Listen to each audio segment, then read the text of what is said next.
My name is Bill Jones, and I'm with Operation Official Misconduct.com.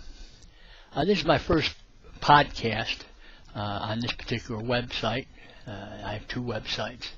I have done several on another website, but this is my first one on Operation Official Misconduct.com, and going to give you the basics.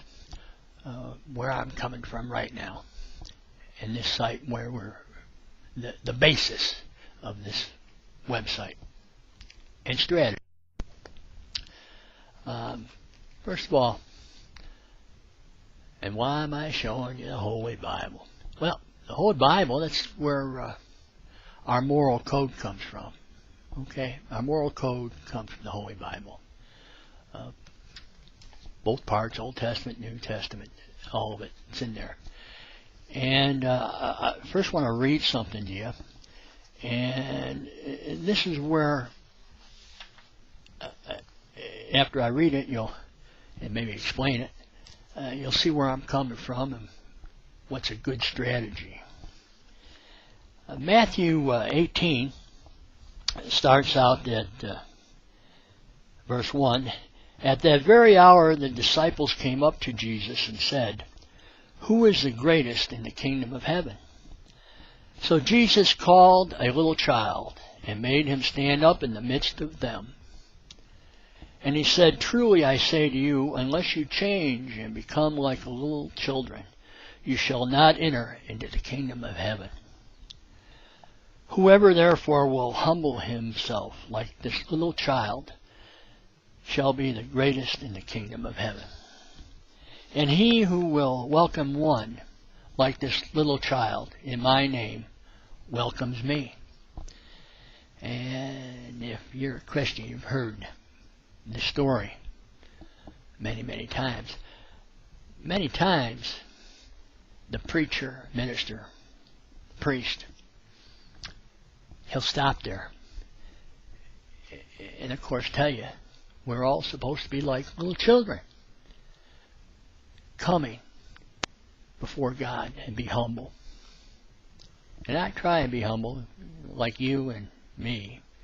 We don't always succeed. But what does it say after that? Verse 6. And whoever misleads one of these little ones and who believe in me, it would be better for him than ass's millstone were hanged on his neck, and he were sunk into the depths of the sea. Woe to the world because of offenses. Offenses are bound to come, but woe to the man by whose hand the offenses come. If your hand or your foot offends you, cut it off and cast it away from you. For it is much better for you to go through life lame or maimed, rather than having 2 hands or 2 feet and fall into the everlasting fire.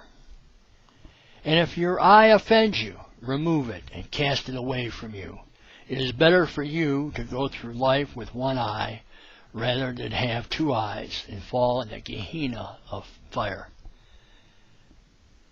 See to it that you do not despise one of these little ones. For I say to you, their angels always see the face of my Father in heaven. For the Son of Man has come to save what was lost. Of course, it's a double, and it's a parable.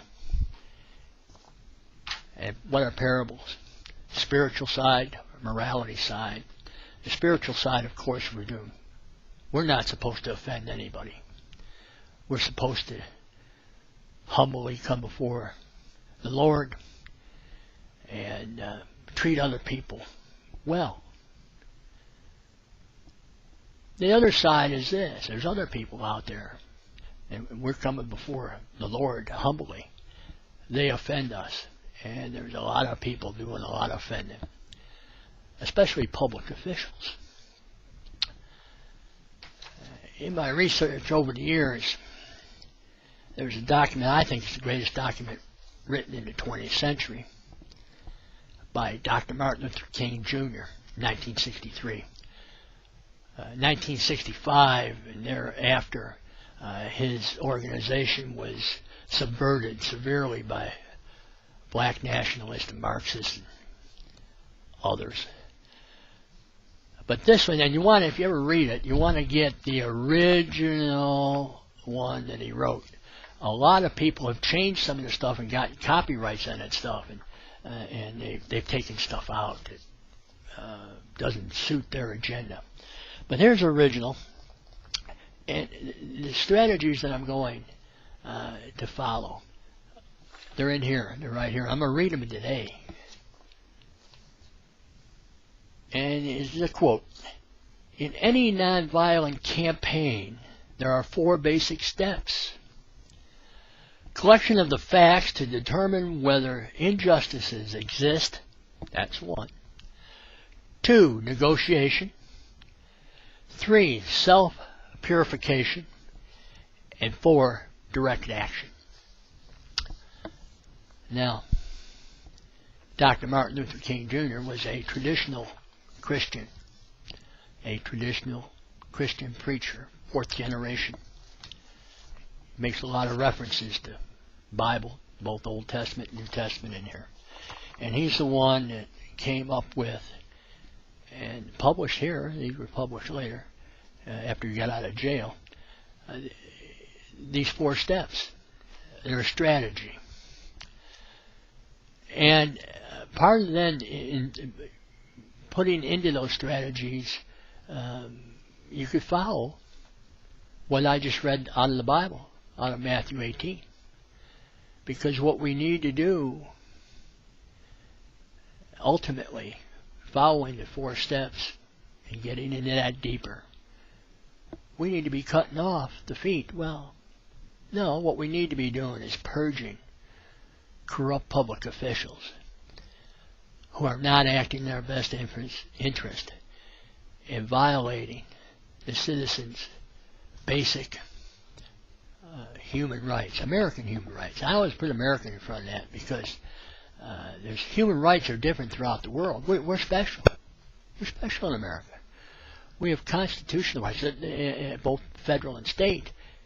And those basic rights, especially in the Bill of Rights, are so very important, and they're black and white.